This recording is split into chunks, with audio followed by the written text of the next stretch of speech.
the trouble with the human being is, like the trouble with certain animals, like the dinosaur, who evolved to the point where he was so big that he had to have two brains, a higher self in the head and a lower self in the rump.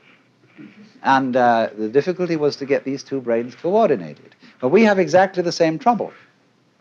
And we are suffering from a kind of jitters that comes from being two-brained. Now, you see, I'm not saying that that jitters is bad. It's a potential step in evolution and an opportunity of growth. But remember, in the process of growth, the oak is not better than the acorn. Because what does it do? It produces acorns. Or you could say, just like I sometimes love to say, that a chicken is one egg's way of becoming others. So an oak is an acorn's way of becoming other acorns. Where is the point of superiority? The first verse of that poem I just quoted, the flowering branches grow naturally, some short, some long. The first verse is, in the landscape of spring, there is nothing superior and nothing inferior. The flowering branches are naturally, some short, some long. So that's the point of view of being an outcast, in the sense of being outside the taking seriously of being involved in the social game, and therefore being threatened by making mistakes, of doing the wrong thing.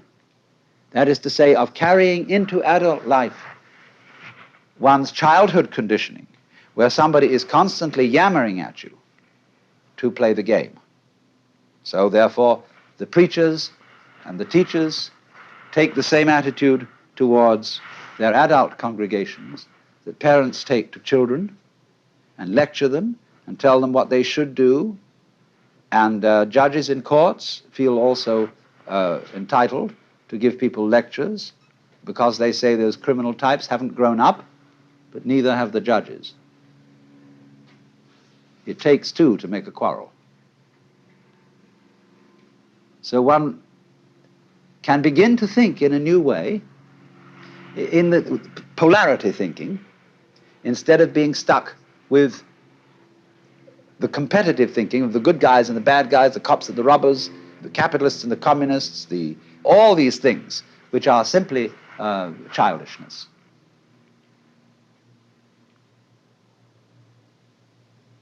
Now, of course, you recognize that if the moment I say that, it's like talking in English in order to show that the English language has limitations.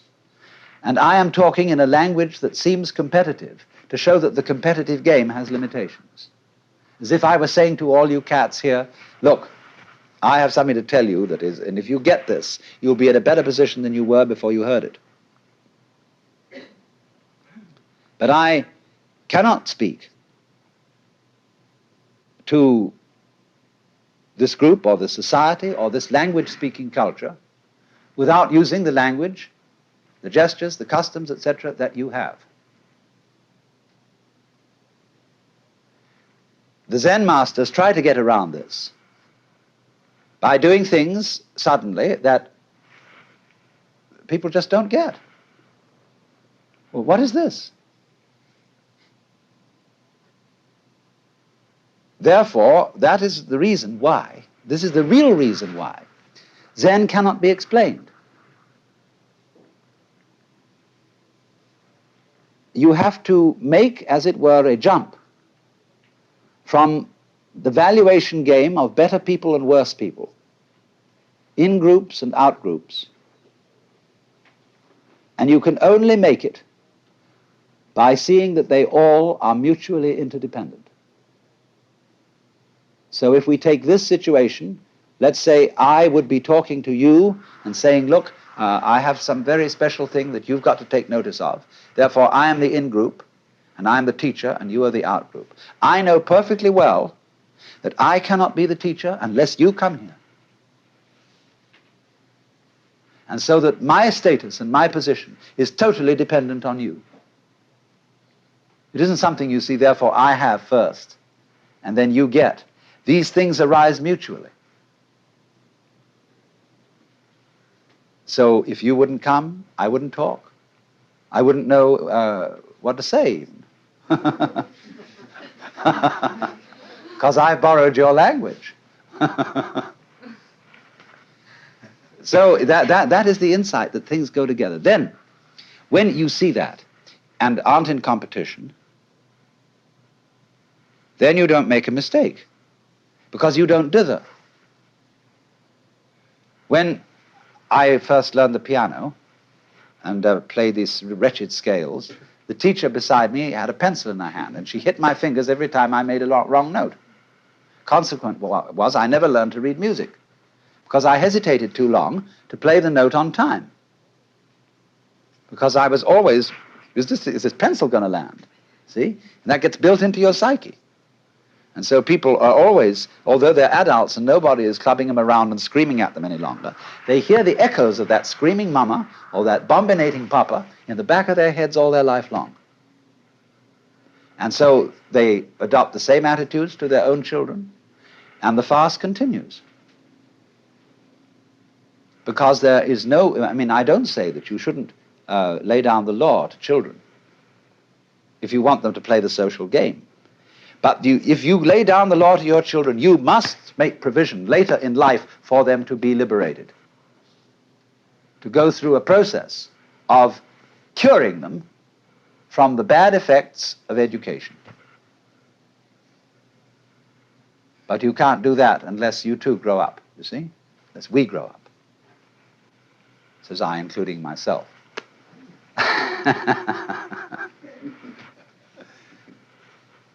So that is the thing. Now, therefore, in the Zen scene, you would think that the master, as we know him and as we read about him, is an extremely authoritarian figure. That's the way he deliberately comes on at the beginning. He puts up a terrific show of being an awful dragon. And this screens out all sorts of people who don't have somehow the nerve to get into the work. But once you are in, a very strange change takes place. The master becomes the brother. He becomes the affectionate helper of all those students, and they love him as they would a brother, rather than respect him as they would a father. And therefore the students and masters, they make jokes about each other. They have a very curious kind of social relationship, which has all the outward trappings of the authoritarian, but everybody knows on the inside that that's a joke. Liberated people have to be very cool. Otherwise, in a society which doesn't believe in equality and cannot possibly practice it, they would be considered extremely subversive. And therefore great Zen masters wear purple and gold and carry scepters and sit in thrones. And all this is carried on to cool it. And the outside world knows that they're all right. They have discipline, they have order, they're perfectly fine.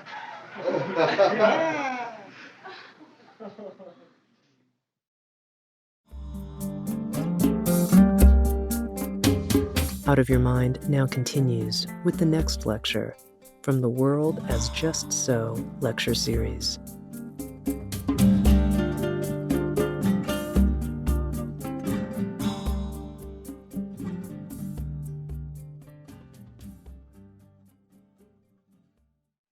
Having discussed basic principles of what Zen is about, I'm passing on to the more practical side of it. A Zen monastery is not a monastery in the Christian sense. It's more like a theological seminary, except that it practices more than it teaches.